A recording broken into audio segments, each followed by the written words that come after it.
Hello, Movie Crusaders, and welcome to our latest episode of the Weekly Crusaders. My name's Sean Wasserkrug. With me, as always, is Brian Michaels. And today we're talking about two movies that came out during the week of June 4th to June 10th.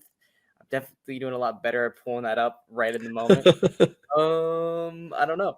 But yeah, so we are talking about we really didn't do a good job of teasing this last week because we couldn't decide at that point. We both had two different movies decided on. Of course, right after we shot it, we were like, yeah, we're picking these.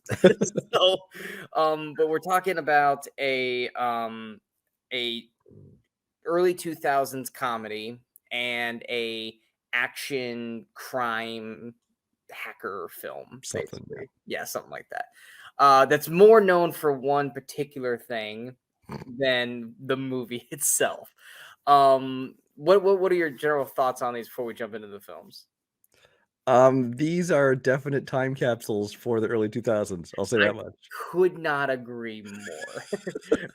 now, my film, which we're going to talk about last, this is a movie that Brian and I have been like, we're so talking about this movie when the time comes. We Because have nobody else has heard of it. Yeah. Exactly. It's like this is a movie that no one's seen except for like maybe me and Brian. It's got a cast that we love. So it's like we had to like look like when's the date? We're like, oh crap, it's now. So we're talking about this movie, but we're gonna hold off on that one and we're gonna talk about that one second. First, we're gonna talk about Brian's pick. This is a movie that is known for one big thing. Two big things. And it's not the plot. We are talking about the 2001 action crime hacker film Swordfish. Swordfish came out June 8th, 2001, had a budget of $102 million, had a weekend opening of $18.15 million. It was number one its opening weekend, its only week at the number one spot, and had a finished box office of $147.08 million, $69.77 million domestic, and $77.31 million international. Now, for anyone who's ever heard of this movie, I think there's two things you would know. One, John Travolta's in it. And two, it's the first time you see Halle Berry's boobs. And then you realize, oh, wait, Don Cheadle's in this? Hugh Jackman's in this? But at the end of the day, it is the movie that we first got to see Halle Berry's boobs. Call me a misogynistic douche, but that is literally was the selling point to this film in 2001 was, oh my God, we get to see Halle Berry's boobs. That was it. And call me a liar for people who weren't around in 2001 or weren't like watching movies like we did. That was literally the main selling point to this film. Am I wrong? Well, I mean, it wasn't like it wasn't in the trailer saying "come see Halle Berry's boobs" or anything like that. But they made sure that story was out there. They made a whole big deal out of it. Like the funny thing is, if you watch, like I watched it on Amazon Prime, and they have the little X-ray, the fun facts that pop up sometimes. And one of them's like, Halle Berry decided to do this nude scene to get over her fear of doing nude scenes. That's bullshit. Because the real story, which was all over the place at the time it came out, was she did it because they offered an extra $500,000 to show her boobs for 10 seconds or whatever it is. So that's the real story behind it. It was like not even like 30 seconds of clip either. Yeah.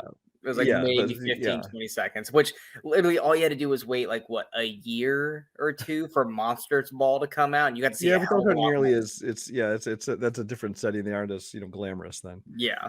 But anyway, there's more to the movie than that. But like they definitely made that known in the press that was coming. So yeah, Swordfish is a movie. It very much has that early 2000s action thing. Honestly, it feels like a Michael Bay film.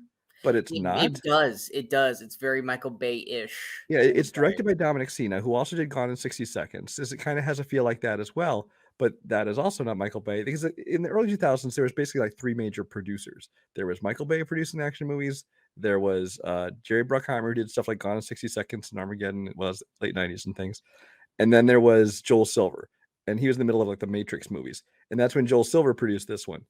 And like I said, Dominic Sena directed it. It's a very slick, shiny kind of style over substance action movie for sure, which is what the early 2000s was all about. And it's funny that you mentioned Gone in 60 Seconds, because as we were like first starting to talk about something, like, how am I going to describe this? And it was like, it's very much shot like Gone in 60 Seconds. I did not know that was linked like that. Yeah, so same director. Yeah, it's weird because like as soon as you said, it, I was like, oh shit, I pulled that movie out of my head brain just for the sake of the conversation, but apparently, yeah, same thing. But yeah, it is it, love it or hate it, it is shot very much like that. There's the 2000s cliche like, oh, this is such a cool visual when it's like this is corny as shit. Oh Like at the yeah, very like there's a lot of very kinetic camera movement. yeah, There's a lot of like different color. There's like a blue tint to some scenes. Other ones kind of almost like bluish, sepia like a tone. bluish green, like Yeah, almost it's a like greenish pretty much the bluish entire tint. movie. Which, like I Yeah, said, that might have been coming out of Matrix with like, "Ooh, everybody likes the bluish green techno yeah. thing." And that's the other thing about this movie is they don't let you forget that it's a movie about hackers and computers because they are throwing around lingo left and right, most of which, if you actually listen to it and know anything about computers, is nonsense. And especially now, 20 years later, you listen to this, you're like, wow, this is hilarious. But it sounded sexy coming out of It Halle Berry's sounded so mouth. cool coming back because like back then it was like the mid 90s is kind of when it started. We had in 1995 you had like hackers and the net and those kind of things, and then continuing then into the 2000s you had the hackers and the world of computers, and this is where it's at. This is where the excitement is at. You were leaving out two very primary computer films. Oh, there's plenty more. Oh, Go I ahead. know, but I'm talking about like revolutionary in terms of like this Johnny Mnemonic and Hmm. Virtuosity. Let's not forget about Virtuosity. Yeah, virtuosity. Let's forget about virtuosity.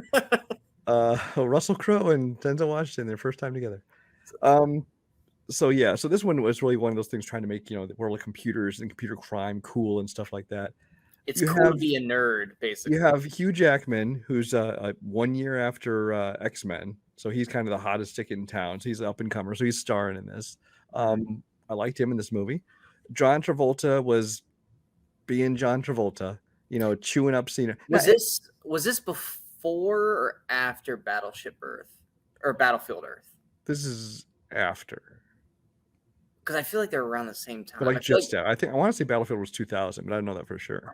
I feel like this was like the downfall of Travolta. Well, Where because he I was don't just even like, see this I'm as gonna a just do downfall. Because, like I shit. said, I like this movie. This is 1 year after, because Battlefield Earth was 2000. Yeah, but this was but like Travolta, like right at 2000, Travolta was still Travolta.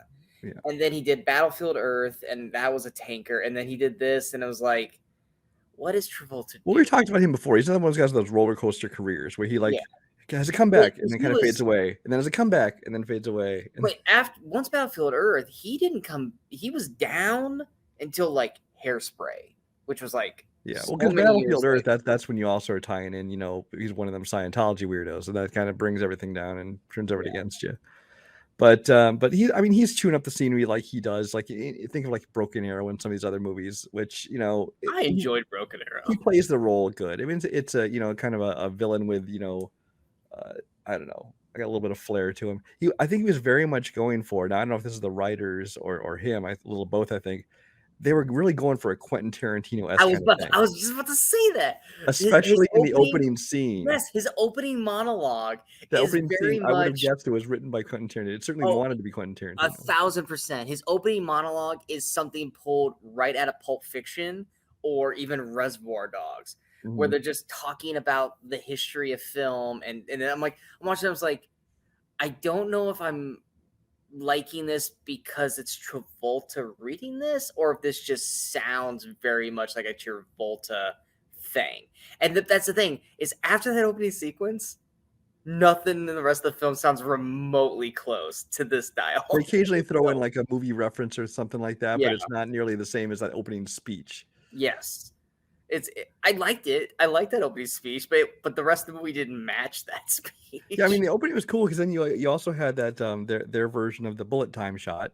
Again, this is Joel Silver again, and this is what 2 years after the first Matrix. This is the explosion, and at the time I thought it looked really cool. Looking back on it now, both that shot and then some of the explosions sort of in this movie like look really, really kind of not great Dated. Dated. CGI. It's not great action, but like I said, this is a movie. It's absolutely style over substance. But I still have fun with it. It's slick. It's the kind of thing that I will watch as a guilty pleasure, and not just for the Barry boob scene. Because yeah, she got her bonus for that, but damn, they look fine. Um, I mean, she looks fine. Sorry. There will be no Halle Berry slander in this There will be no Halle show. Berry slander. Yeah, I've been in love with her since like Last Boy Scout, so I'm good. But yeah, I mean, it's good. I thought that everybody did a good job. I think this was very important, honestly, for Hugh Jackman, because coming off of X-Men, they're like, well, is he gonna be able to do other stuff, or is he just gonna be Wolverine? And he did this and I forget what it's called. He did a rom-com with Ashley Judd, which I'm blanking on the title. Someone Like You? No, Something anyway. like that. But Something like that, yeah. But I think he kind of did these movies that, you know, they weren't giant blockbusters, but it was like, okay, he's going to be able to have a career and do kind of different kinds of things and be more than just, you know, Wolverine. Yeah, and like I said, I like the action. The whole cyber hacker computer plot of it gets silly, especially when Hugh Jackman's like, you know, doing his typing. You can tell he's just like randomly tapping on keys and not doing a damn thing. There's some fun scenes like when they first bring him in, 'cause he's like this reluctant hacker. I haven't even talked about the plot, but you don't even need to tell the plot. Essentially, Gabriel Shear, which is played by John Travolta, he's you don't actually know what he is. He's a good guy. He's a bad guy. He's operated. He's whatever the fucking plot needs him to be at any given moment. Whatever it needs to be, because it goes back and forth, and then we'll get to the ending. Yeah. But Hugh Jackman is this person who he's been at some point convicted of computer crimes, and so he can't touch a computer. But he's like the best in the world, and he can do things fast and get into the DoD computer and things like that. So John Travolta and Halle Berry go seeking him out so they can help him out, and they kind of force him into it because he needs the money to fight its custody battle over his daughter. And so he gets involved. He just gets involved in this whole thing. I do love the scene where they first bring him in and they hold a gun to his head and force him to hack the DoD computer while there's randomly some woman giving him a blowjob. Just to see how distracting he can be, like. And it's funny watching type also just go. That's the kind of thing I loved about this. It had a sense of humor. Like you said, Don Cheadle's in there and he does a good job. And the action scenes I thought were well staged, and I had fun. Yeah, this is definitely one of those movies that Brian has called me out on from time to time. You didn't call me out on this one, but I called myself out. This is something that Brian would have nicked me on. Is you would. Like, there's times where, because when I first got Letterboxd, I just went through and I just was like trying to put scores for as many things as I know I've seen. And I would just look at the poster and go, I don't remember liking that. Damn, 1.5 stars or whatever, and go through. And there'd be times we'd pull up a movie, I'm like, oh, I'm excited to see it. You go, really? Because you gave it like 2.5 stars. And I was like, did I? I was like, I don't recall not liking it or anything. And what did you have this one at before? I didn't notice. It was 1.5. And then I was sitting here and I was like, outside of Halle Berry's boobs, I don't remember. They're worth a star each alone. Come on. Yeah, I was like, I don't remember what this movie is. And as I was watching it, I was like, I don't remember a single fucking scene of this movie except for Halle Berry's boobs. And it's not because it's just because you could find that scene everywhere. Like, she's sunbathing and she has a book. I know, we just need a counter in the corner of the screen when you edit this, how many times you mentioned Halle Berry's boobs. It honestly, like, you think about it, that was probably one of the biggest like movie things of the year right then and there, because Halle Berry was like premier, like probably one of the hottest women on the planet at that time. But I just was like, I'm watching this and I was like, I definitely did not remember that opening. And I'm still watching. I was like, did I actually ever see this movie, or did I just see the like parts of this movie when I worked at the movie theater? Because like, this felt like a first time watch for me, even though I had it reviewed. Now, watching this almost like as a first time viewer, because I basically had chalk it up like, okay, this is me watching this for the first time. This movie is like we said, is very much of its time. It's very much a 2001 film in a good way and a very bad way as well, because the dialogue is rough outside of that opening sequence with Travolta. There is some just lines in this movie where you're just like, that was really the best line you could have gone with at that moment. That's the line you chose. Oh God, what was it? The interaction with Cheadle and the one dude's lawyer. I can't remember. He says they call him something, and it's such like that's that's the line you chose to write? Like, that was like, this is gold. And it's like, no. The hacker stuff. Well, I mean, this is from the writer of A Good Day to Die Hard, X-Men Origins Wolverine, and Sabotage. So one good movie out of 3. Okay, cool. Well, he also has the A-Team, Hitman, a couple others. Anyway, You're not defending its case at this point. Travolta, this is kind of Travolta's now like bread and butter. He relishes these kind of roles, and Travolta is honestly the best acted part of this movie. I love Hugh Jackman. I've been a fan of Hugh Jackman since his Wolverine days, but you can tell in this movie he's still very green as an actor because he was a Broadway guy. He was a singing Broadway guy, and he got the Wolverine gig. And even as Wolverine, his newness into acting helped him as Wolverine because Wolverine's such a stoic character. They didn't have to give so much, and by the time he got to like X-Men United and stuff, he had enough built in basically training to believably understand the torture that Wolverine was going through. Whereas in the first movie, he doesn't get a whole lot, and he doesn't have to try. And in this, you see flashes of how good Jackman is, but you also see a lot of the rough spots because he's still new to it. And like I said, that's and also his hair was bothering me. So I used to Hugh Jackman having like almost like you could have put tips in his hair. Like that's the hairstyle he had. And then the freaking earring. that was early 2000s. That was I was going to say all the times. Halle Berry is basically just being like the sex pot through this whole film. Like, how many times can we get her in lingerie? How many times can we have her give a sexual innuendo? she was the Bond girl of this movie. Yeah. She basically was. But even oh god, I'm blanking on her Bond girl name. In Die Another Day. Jinx, thank you. I was like, it's Diamond or Jinx or something. She had more substance in Die Another Day than she does in this. And I feel like her character had this story building and building and building. And then they just dumped it off and completely abandoned it. I feel like they had like their certain action sequences and things like that. But as far as the plot, I felt like they were making it up because they have like, are they good? Or are they bad? They want to keep you guessing. Whose side are they on? And then even at the end of the little twist in the end, I hate. I'm just like so much. A, it was pointless, and B, you're like, were you hoping but for it's like you have this subplot with Halle, and it's a decent subplot. And then once it gets unveiled what she is, they just abandoned that subplot until you needed to bring her in at the end of the movie for elevated, so like, is she really? Is she not? Is John Travolta really? It's like, and it's like because as we're going through the final sequence, I was like, where the hell is Halle during this? And then they just bring her in. It's like, oh, do this or we're gonna kill her. And it's like, this would matter more to me if she was in like the last like 20 minutes or so of this movie, because we've moved past this almost to a point, because now it's more about his daughter than it is her. And the daughter subplot didn't really do jack for me. But Halle Berry is really good at this kind of a role. I just feel like she got kind of abandoned and like forgotten about like halfway through the film. Travolta's great in what he's doing here. And like I said, when Travolta's doing villain, he does it really, really well. And Jackman has...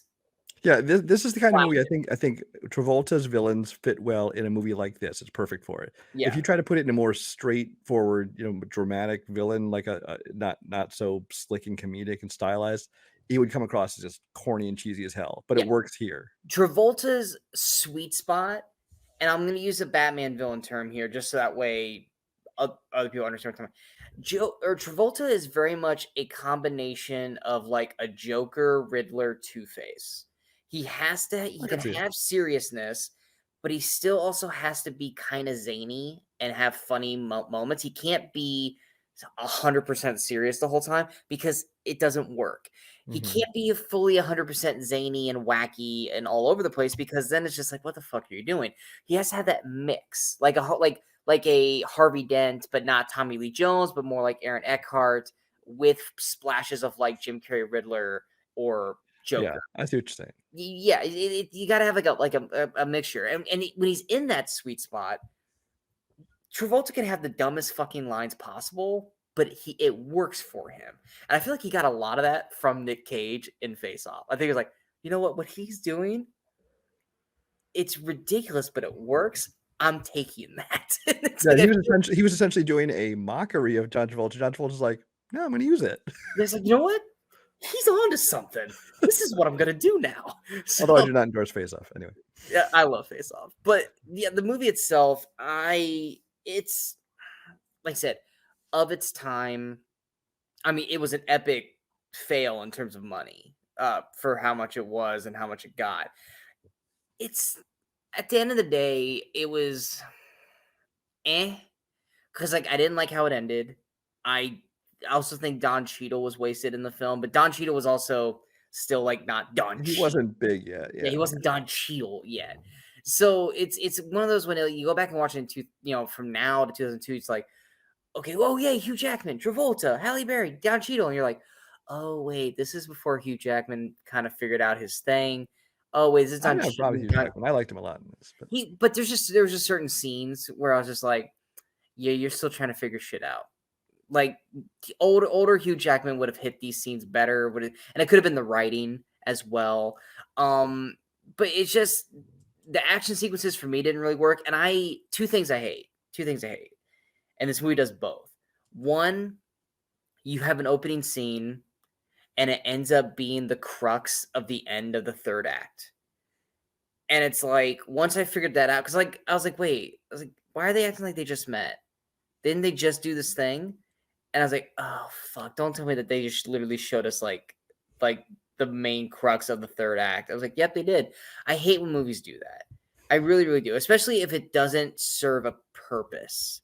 Because that opening scene could have been where it needed to be in the film, and I think it would have hit better. I felt like they put that there because it's like, we need to hook them right at the beginning. and Or that was in we're all the not gonna have marketing them. because they were like, "Hey, Matrix fans, look, we do bullet time too." Yeah, and it's like, if you have to do that, then you need a better script, or you need to come up with something better. You don't give away the best scene in the movie in the first 5 minutes because the rest of the film doesn't even remotely come close to looking or having that ability. Because the whole like thing that Travolta sets up in there, written is kind of brilliant. Because I was like, oh shit, I don't remember Travolta's character doing all this, like setting up the traps and all this. Like I said, and I was like, oh, this is cool. Like I can't wait to see what he does next. I'm like, oh no, that is his whole thing.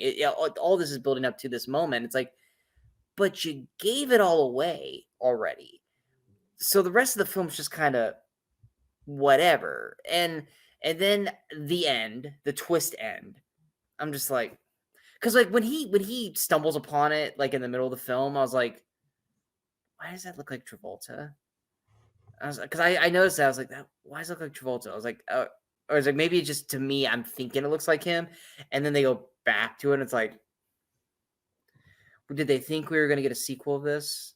Like, did they think, oh, we got to keep everyone alive because we got to bring them back for the sequel? I don't know, but I just because as you're even watching how he stopped, it's like, okay, how'd you fake that? Show me how you faked that because there's no way you could fake that. And it almost kind of to me feels like they insult the intelligence of the audience, which 2000s movies did a lot. So it's one of those things where it's like, I don't like it, but in 2001 this was kind of the norm. So you can hate it, but you also got to go, that's what it was back then. Same thing with like the cliche shots, like the like after the opening number when like Hugh Jackman's on the ground and like that one metal ball rolls up to him and like it stops. You got the camera reflection. It's like, oh, that's such an early 2000 shot. Like, my God, that is so a 2000 shot. Like they would never shoot that shot today. But yeah, it's like at the end of the day, I mean, I think I gave it like 3 stars. Like it's for what it is, it's fine. Is it something I would ever watch again? No. But yeah, I definitely don't recall ever seeing it. Even though I scored it, I was like, I don't remember a single shot of this fucking film outside of the main thing, which all you had to do is just look up pictures and oh, there it is, kind of thing. But yeah, it was. I honestly went in expecting to hate it, and I remember watching going, it's not good, but it's not like a cinemasochism film. It's just is what it is. It's a 2000s film. Yeah, I think I give it a 3.5 stars. The one lesson I want to say, if you wanna feel old, because we do. First of all, I didn't, you realize this movie is like 20 years old at this point, over 20 21 years years, old. 22, Yeah. 22 years old. Um, uh, This movie can drink. Magic Mike, which itself is 11 years old at this point. There's a redhead girl in that who is a birthday girl who gets like the lap dance from Mike and all that stuff. Is That's that the his daughter daughter? in Swordfish. Yeah. You know, I'm not gonna And lie. that was 11 years ago from now. So I was looking at the daughter and I was like, is she someone I know? yeah, I looked her up and like she's not, but she was in that. I'm like, oh, okay. He just had a like, and just like her attire. Like when he picks her up for school, it's like, what are you wearing? What a like, okay, clearly you are the daughter of a porn star because no mother would just let the girl dress like this. I don't know. It was kind of this weird, almost. It was like the juvenile version of like the skater girl, like from like Avril Lavigne in that era. So that's what there Oh is. It was God, a no! weird Avril kind of. Lavigne looked. It was almost like she was trying to make her look like a '60s hippie with 2000s style. Something. It was weird. It was just really weird. But yeah, that's Swordfish. Like I said, most people go to see it for the 15, 20 seconds of Hallie. But if you are a fan of hacker movies, it's not. I mean, you have like, what is it, the montage scene where Hugh Jackman's trying to do whatever the terminologies they're trying to do here is, and it's like it's just Hugh Jackman acting frustrated and then excited and then frustrated and then excited and frustrated. And it's like it was those scenes right there. I was like, Hugh Jackman's still learning. He's still learning because this is not good right here. But like I said, if you want to see early Hugh and Travolta kind of like in what works for him as an actor now, and of course Halle Berry just being sexy as hell, I think you'll be okay with the rest of the film. You just have to just be, like I said, very much of the times. And now that I know that it was directed by the same person from Gone in 60 Seconds, I was like, I see a lot of similarities.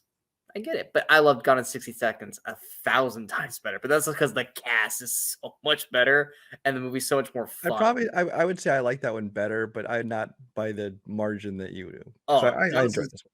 Gone in 60 Seconds is like a classic to me, and Swordfish is not available free anywhere streaming right now, but it is on digital, so it pops up free occasional on services. yeah. All right, so next we're moving to my film. This is a movie that, once again, is one of these movies that Brian and I realized that we were meant to be friends and do shows together, because we would be talking about random stuff for hours on end, and we would bring up an actor. We're like, you know what was a good movie of his back in the day? And then we would both like say it like within like a second of each other. Go, yes!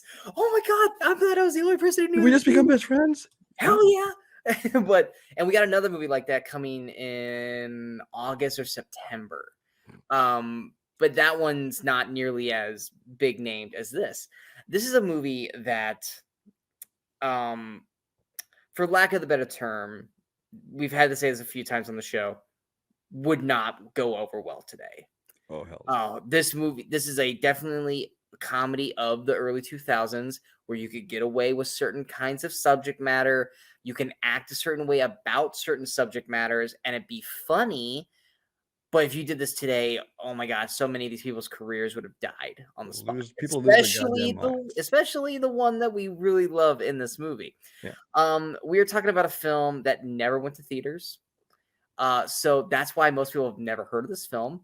But I did, because I've been following this actor's career since he started. And even though he's not the lead, he's the co-lead. But we are talking about the Ryan Reynolds comedy, Buying the Cow. Buying the Cow came out June 8th, 2002. Could not find its budget anywhere, so we don't know how much money it took to make this film. Was not released in theaters, so I got no box office information for you, so it's very bare bones. This was a straight-to-video movie. Stars Ryan Reynolds. He was just in the mix of... Let me put it this way. Ryan Reynolds has fourth billing below Jerry O'Connell, Bridget Wilson, and Alyssa Milano. Yeah, so. And then Ron Livingston's also in this as well. Yeah. So cast-wise, I like Jerry O'Connell. Not so much today, but in the early 2000s, I like Jerry O'Connell. Oh, this is the year after Tomcats. Yeah, This almost feels like it would be a sequel to Tomcats to me. it almost like is the same character, yeah. It's almost to a point, and like Ron Livingston, we like from Office Space and other things. You know who I've noticed always is for the most part always with Ron Livingston and everything is Annabelle Gish. Annabelle Gish? Yeah, they are. I feel like they're almost in every movie together. If one of them's in one movie, the other one will pop up in some form or fashion together. I feel like I see them together all the time. Possibly. I'm blanking on her name all of a sudden, but there's somebody else. I might be his real life wife who he's seen a ton of movies with. But anyway, go on. I'm gonna look this up. Like I said, Jerry O'Connell, Ron Livingston, Annabelle Gish, Bridget Wilson Sampras, and also Bill Bellamy, who I like. All this cast, they're all fun comedic people that we enjoy. But the bread and butter here, and the reason why you go to watch this movie, or the reason why we say, hey, go check this movie out, is it is young Ryan Reynolds. What I mean by young Ryan Reynolds, this movie technically got released a year after Van Wilder. This movie was clearly made way before Van Wilder was made.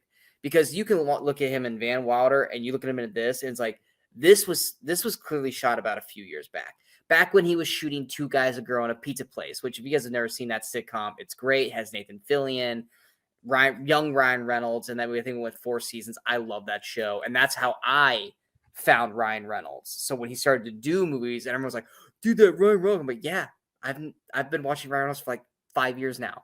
And this is one of those movies where it's like, if you want to see a young Ryan, this is it. And when I say that this comedy is very, very, very much an early 2000s comedy, it's because it's very misogynistic. It's very homophobic. And much like a lot of sex comedies back in the early 2000s, I wouldn't say it's sexist in any way, but it's not as bad as Tomcats, because Tomcats is all about screwing chicks. This is more about trying to find your true love in a way. And then you got Ryan Reynolds' character, which is effectively Barney from How I Met Your Mother, until you get to that one point in the film. And I know it's going to piss off a lot of people, the homophobic part of it, but goddamn, is Ryan Reynolds hilarious in this aspect of the film. I talked enough. Let's jump over to Brian. Brian, you and I both have a connection to this film, so I know you like it. But when was the last time you watched Buying the Cow before this week? I think I just logged on Letterboxd. I want to say it was like 5 years ago. Yes, it's been about 5 to 7 years for me since I've watched this. But what are your thoughts with Buying the Cow? Yeah. First of all, horrible title for rom-com. You don't want to put cow in the title of your rom-com. It sounds weird, but it's like doesn't work. And then the tagline, have in front of me. The tagline says, "Why buy the cow when you get the milk for free?" Yeah, we get the reference. You don't need to with the tagline. That's literally how the movie starts as well. With the like you don't need to spell it out on the tagline. Yeah. So you got that. Honestly, I probably went and saw this at the time because of Bridget Wilson. By this point, Bridget Wilson Sampras, because I was in love with her for years as well. There's a theme going in tonight's episode.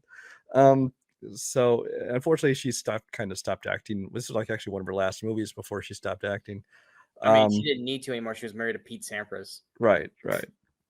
But I probably wouldn't saw it because of her. But also, I mean, I do love, just those early 2000s comedies, especially the sex comedies I was into.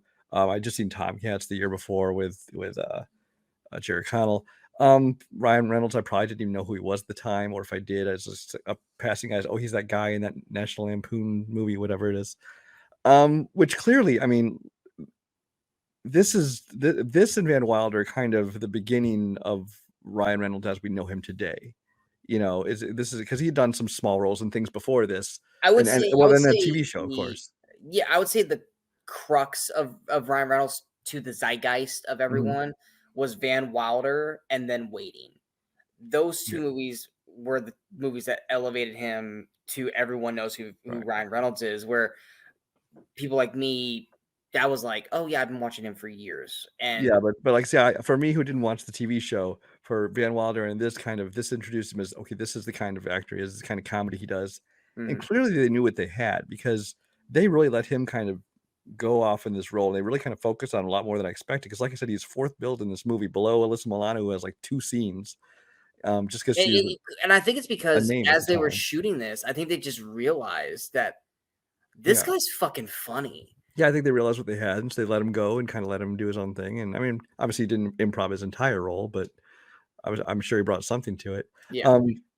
For the record, Ron Livingston, this is the only movie he's done with Annabeth Gish. You're thinking of his wife, Rosemary DeWitt, who he's in like 12 movies with. That's right. It's Rosemary DeWitt. My bad. Yeah. It's 1,000% like, I was like, yeah, him and Rosemary are like in everything together. But so I watched it mainly for Bridget Wilson, who it's funny because there's a movie she did like 2 years before. It's called Love Stinks, which, first of all, Frenchie Stewart is the lead guy in that, which I don't see them together at all. There's no way that happens. But it's actually a very funny movie. But what's funny about that is Bill Bellamy is in that one as like the supported, the black friend as well. Which help me because I want to say it's 1,000% it, but I know you're the only other person who's going to know this as well because it's one of the other things we got. Bellamy was Fastlane, right? Fastlane. I was going to say, it's like outside of this and Fastlane, I don't remember Bill Bellamy in much of anything else. No, he popped up in little things here and there. I mean, he was in like as Any Given Sunday. He was in Love Stinks, a couple other things, but yeah, mostly from this and Fastlane. Which, if you haven't seen Fastlane, it's him and Peter Facinelli. You guys want a good TV show version of the Fast and Furious, and what Brian or Paul Walker's it was Miami Vice meets Fast and the Furious, kind of for the 2000s era. And you want to see what Paul Walker's character probably should have been in the Fast and Furious franchise before they went and did this. Fastlane is 1,000% that show, and it is great. It went one season and ended in a cliffhanger, which still pisses me off to this day, but it's so good. Also, Tiffany Amber Thiessen. Yes. Oh, yes. Anyway, back to Buying the Cow. So yeah, this came out 2002, the same year. Well, technically, I think Van Wilder came out first. It's Van Wilder was 2001. Yeah. This movie clearly, though, was shot years before. Directed by the same guy as Van Wilder as well. So that's interesting. My thing, first of all, I will say, I thought it was funny because the very opening of the movie, the song they're playing, I Think I Love You, which is the same one that Jerry O'Connell was singing in Scream 2 just a few years earlier. Yep. So another connection there. As far as Ryan Reynolds and the whole homophobic thing, I don't even find this movie homophobic. This is my problem. It really isn't, but I think it's more or less. People would still lose their shit today. Yeah, people lose their shit because it's just how he goes about trying to be gay. But okay, just slight explanation of what happens. He goes home with a girl wasted. He thinks he's with this girl, which he was with a girl. But when he wakes up, she's not there, and her gay roommate is there. And there's the misunderstanding that Ryan thinks that he slept with this guy. He can't remember the night before because they were drunk. Yeah, he can't remember it. He's got a picture of this girl with this gay guy, and he's like, oh my God, this is the girl for me. I'm in love. That's how amazing this night was. And out comes her gay roommate.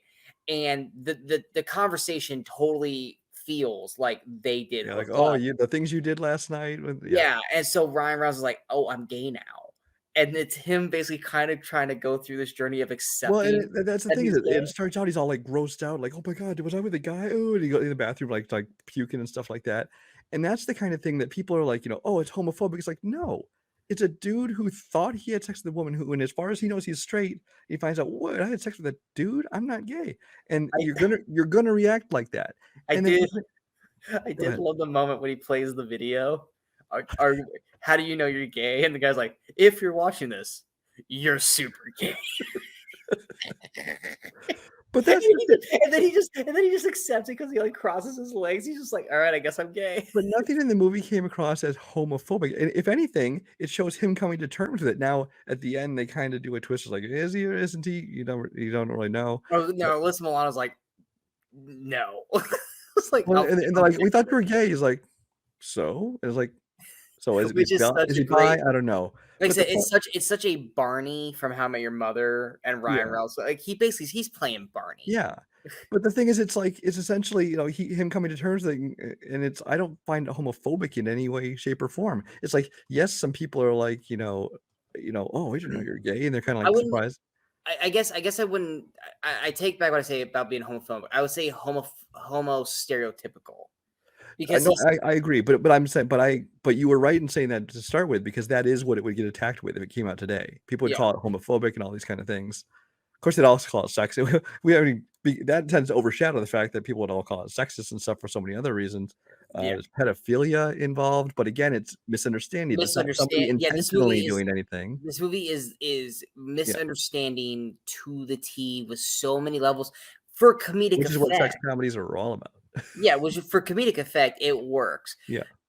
The acting, is it the greatest? No. Is the writing great? No. But you're watching it for the actors, and it's like I said, 5-7 years ago, I think I loved it a lot more than I did watching it My today. rating went down a half a star on mine. Yeah, like my score is gonna go down slightly, but it's just like to have Ryan Reynolds, who's like literally on the top of the mountain now, of just everywhere. Which I like I said, and I called that shit out back when he was doing the show. I was like, this kid's gonna be just like I called out when The Rock was Rocky Maivia, and my best friend's like, this guy sucks. This guy's gonna be huge. I didn't think he was gonna be Dwayne The Rock Johnson movie star guy, but I was like, no, this guy's gonna be like top of the company at WWE, which I was right. I saw Ryan Reynolds in How I Met Your Mother. I was like, this guy's gonna be huge. And then Van Wilder came out. I was like, called it, freaking called it. And it's just funny going back and watching him in something like this. And even then, dude, like he knows how to work the comedy, and he knows how to do physical comedy. He knows even there, like even like, just the dialogue that he has, because there's he's talking about catching a fish and stuff like that, and then they go to the strip club, and O'Connell's like, "How is this fishing?" He goes, "Oh, no, we're done fishing for the day. Now we're at the petting zoo. Or no, now we're at the aquarium. Oh, look, they got a petting area over there. Let's go." It's like just his delivery for so much of this movie is perfect. It's the rest of the cast. Actually, I actually Bridget's great in this. I think Bridget is probably one of her better acted roles, because like Billy Madison, she's playing a type, and she's not good as Sonya Blade in Mortal Kombat, but in this, her character is like, cause like in a lot of these movies, can't tell me if I'm wrong. She would have been the bitchy girlfriend that you want him to break up with by the end of Yeah, the film. like The Wedding Planner, she was the other girl. She Yeah, was McConaughey's fiance. you would want her to like flip and go, okay, dude, move on from her. But it's like at the end of the day, like, no, she's right in everything she's saying in this film. Like they actually wrote her incredibly well to the point where it's like everything that she's having issues with and her thoughts and her feelings, everything's going like this is all warranted. And Well, it's that's what scary surprises me that is is, literally kind of being the douche in this like mindset. I said, oh, he is absolutely being the douche in this Yeah. thing, and I think they kind of point that out to him, and then he realizes his mistakes, things like that. But what But he watched never this thing actually gets better. I watched this thing, like I said, like 5 years ago, and I've seen it before that, obviously. I forgot how it ended. I assumed that they ended I up together, and then no, I watched it, and I'm like, "Wait a minute, what?" I was like, I think I was about halfway through it, and I was like, "That's right. That's how it ends." And I was like, after that point, I was like, I couldn't remember how they didn't end up together, Mhm. but I knew that they didn't because I knew the twist. And I was like, oh yeah, I go, that's right. That's how it ends. But I liked And how it ended, like, with a mature kind of thing. They're both like, she had found somebody else that she was in love with, and yeah, he was happy for her, and she was, they were friends again. And I'm like, oh, well, you don't see a lot of movies end up like that. Either it's they end up back together again, or they end up like separate and they don't. But it's like they because like kind of a mature relationship. that's what I like about this movie, even though we said we were knocking it down like a half star from where it was, and that's more or less just because of some of the writing in the film and some of the Mhm. things like there's like the pedophile chase sequence, and then you got like the Indian couple with the dog. It was like that's a very 2000s stupid comedy cliche. I was like, oh Mhm. god, that doesn't age well. Like I wish I didn't have that in this movie. But the characters, I feel like for the most part, are actually written very well. Ryan Reynolds' character as much of an uproar as he would get for what his character does throughout the film, I think his character is actually written incredibly well, and a lot of that's because of Ryan. Jerry O'Connell's character is a douchebag, but he's a likable douche because it's like he's got this innate fear because he fell in love with this girl back when he was a teenager, and it's this thing where it's like they try to explain it that it's like it's this gnawing thing that it's like he's got this amazing girl in Bridget in front of him, but he can't fully give himself over because he has this like almost PTSD of this one woman he met in a totally other mindset because like I said misunderstandings, but it's like he can't let go of this because he saw his true love, and Bridget, while she's amazing and he should be happy, he should be with her, it's not that he doesn't have that feeling. And Bridget's character's got great writing up through it. Even Ron Livingston It felt at the beginning like she was going to be the nagging girlfriend, but it isn't. They didn't villainize her. So no, and even all the way up through the end, like I said, Jerry O'Connell's character is kind of being a he's being a jackass, but it's not in an unlikable way. It's in a way where it's like, dude, you're just a dumbass. Yeah, you're just a dumbass. Just be with Bridget, but then it's like as you go through, it's like I don't agree with him, but I also kind of get where he's coming from, and I totally get where she's coming from because none of them are in the wrong. He loved Bridget, but he didn't love her the way he was infatuated about this one thing. Should he have moved on from that? Absolutely, which he tried to do, but it just kept gnawing at him. It's the rest of the film around it that isn't doing a good enough job to keep up with what we're getting through the cast. Bellamy should have gotten a little bit more to do in the film, but he's like I said, he's kind of just the third wheel of the friends. Alyssa Milano definitely should have gotten more to do in this film because she's actually great in the movie. And in the scenes she has, I love her dialogue. I love her scenes, but she's good in those scenes. I want to say, in addition to the whole why this movie wouldn't get made today, the Ron first Livingston time at the very beginning. Yeah, I was about to say like he's throwing out the N-word and he's like, the first scene with Ron Livingston is so cringe-worthy bad. I was like, I don't remember this. But once they go back to Ron again, Ron's great because Ron's great in everything.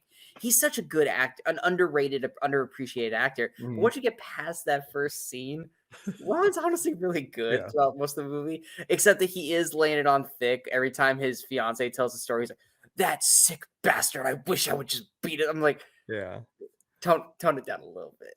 Like I get the character you're playing was like tone it down a little bit, but yeah, Buying the Cow is just it's this little hidden gem that so few people in the world know, and it's one of those things where I'm sure they all would like to just probably Jerry O'Connell with Tomcats, who's like, I kind of wish you guys would pretend these movies didn't exist because that's not what he is now. Honestly. I see him. Is it The View that he's on now? And I watch him, and then I was like, "You used to be cool. You're kind of a dweeb now, dude." And it's like he wasn't the greatest actor, but he could still get away with some good performances. This was kind of his bread and butter, though. I mean, he had done obviously when he was little, he was like Stand By Me, and then Scream 2 was kind of a big thing for him. And then you had him in these kind of movies for like the early 2000s. He was doing a few of these, I think.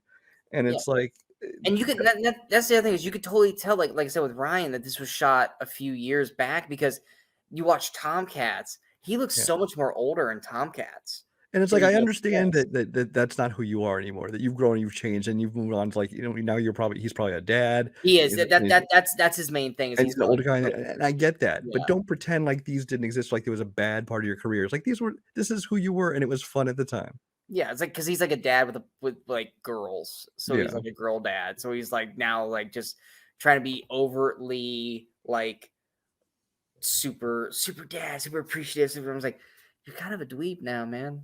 Like you're a good looking dweeb because Jerry O'Connell's a good looking guy, but it's just like, dude, I kind of miss having you like this. Like, yeah, a lot of your comedies couldn't work today because of everyone's attitudes suck now, but I do miss that early 2000s Jerry O'Connell.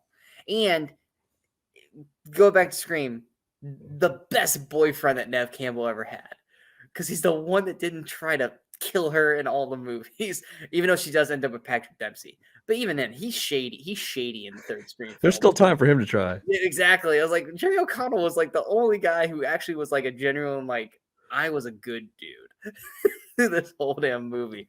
But yeah, if you guys want to see a very early Ryan Reynolds, Good luck. Yeah, good luck. It's not on digital, even to rent or purchase. We both had to pull out our DVDs of this, which Yes. I got to say, I was amused pulling out the DVD when it first gives you the option of widescreen or full screen. It has filmographies as a special feature, and I was especially amused when I went to the special feature of trailers, and they had one for Jerry McGuire, not Maguire. It's listed as Jerry McGuire on the screen. I just remember when I turned it on, I had to like go to the subtitles area to put subtitles because I always watch everything with subtitles. Brian does the same, and the subtitles were so like orange or yellow blocky subtitles. Yeah. I was just like, oh god, I remember when DVDs used to have these shitty subtitles in the film, and but yeah, it's very hard to find. The DVDs are out there. I think it's worth a DVD purchase. They're probably it's worth it because you can usually find it for like $1 or $2 at the used place. Yeah, it's worth it. It's fun. But I would say this: if you had a choice between watching this or Two Guys Are Going to Pizza Place, watch Two Guys Are Going to Pizza Place because that show is just great. Plus, you get young Nathan Fillion as well. And I would also recommend Tom Hanks over this, even though I would take Bridget Wilson over Shane Elizabeth. I mean, I'll beggars don't be choosers. I'll take both. But he's too worried about Halle Berry's boobs, so don't worry. I mean, I love Halle Berry, but I would take Bridget and definitely Shannon Elizabeth. Boo boo kitty fuck, hell yeah. Anyway, we hope you guys enjoyed this episode of the Weekly Crusaders. If you guys did, go and hit that like, share, and subscribe button to the channel so you guys stay up to date with all the latest videos pop up on the Movie Crusaders. And of course, you have to follow us on all the social media outlets you see below. Out right now is our non-spoiler and spoiler discussion for Transformers: Rise of the Beast. Feel free to check that out and see if it's just like every other crappy Transformers film, or is the Transformers really starting to find their way and start to actually be a relevant franchise again. Next week, we've got The Flash. We will definitely be having a non-spoiler spoiler discussion on that because let's just face it, that movie's going to have a lot of things to talk about. I'm not even going to bullshit it. There's definitely no way in hell we're not going to not have a discussion about that movie. Then we'll be back for next week's version of the Weekly Crusaders, which we already know are movies. Brian is... Next week, I'm excited about next week. Yeah, next week's movies are actually going to be enjoyable. I don't know how well... I'm excited to go back and rewatch mine because it's been forever. Because I always catch it on TV, but I won't catch like at the same spot. Mm-hmm. I haven't watched it from beginning to end in forever. I don't know how well mine's going to be in terms of conversation. Yours is definitely going to have a great conversation. This is a movie. Brian's is a musical that he told me to watch. Super underrated one that unfairly gets hated on. Yes, I agree. This is a movie that I did not watch for the longest time because people were shitting on it. And I think it was about 2-3 years ago.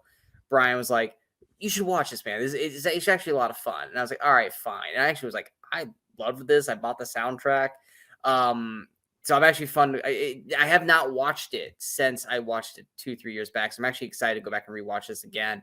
And then my film is a early 90s, right?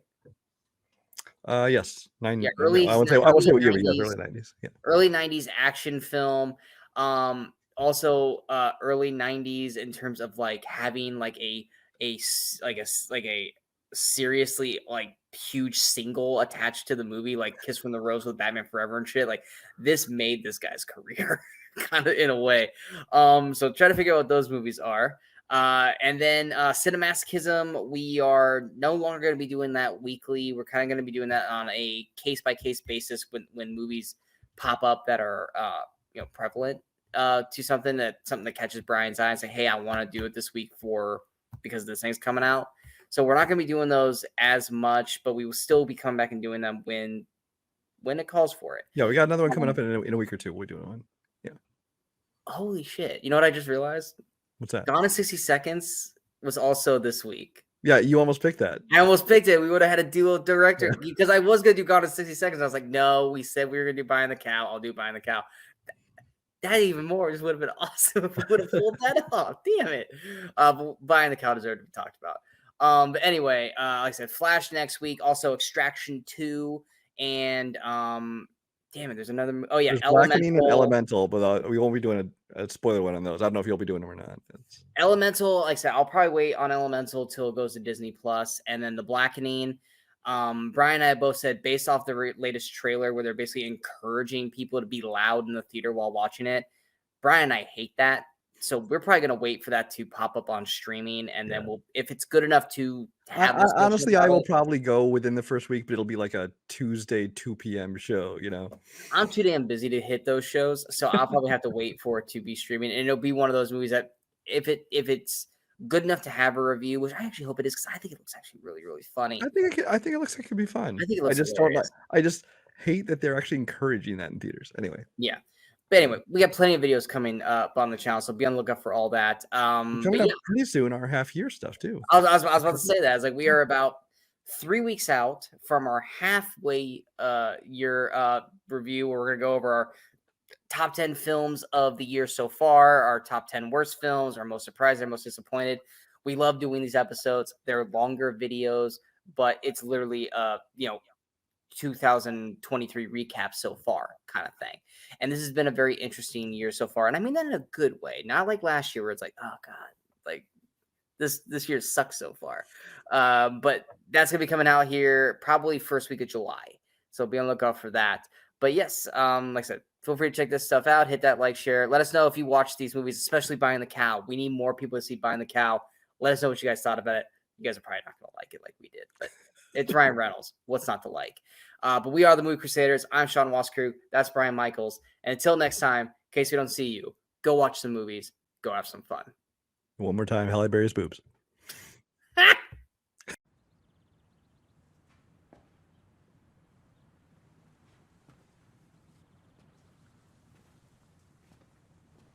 You're still here. It's over. Go home.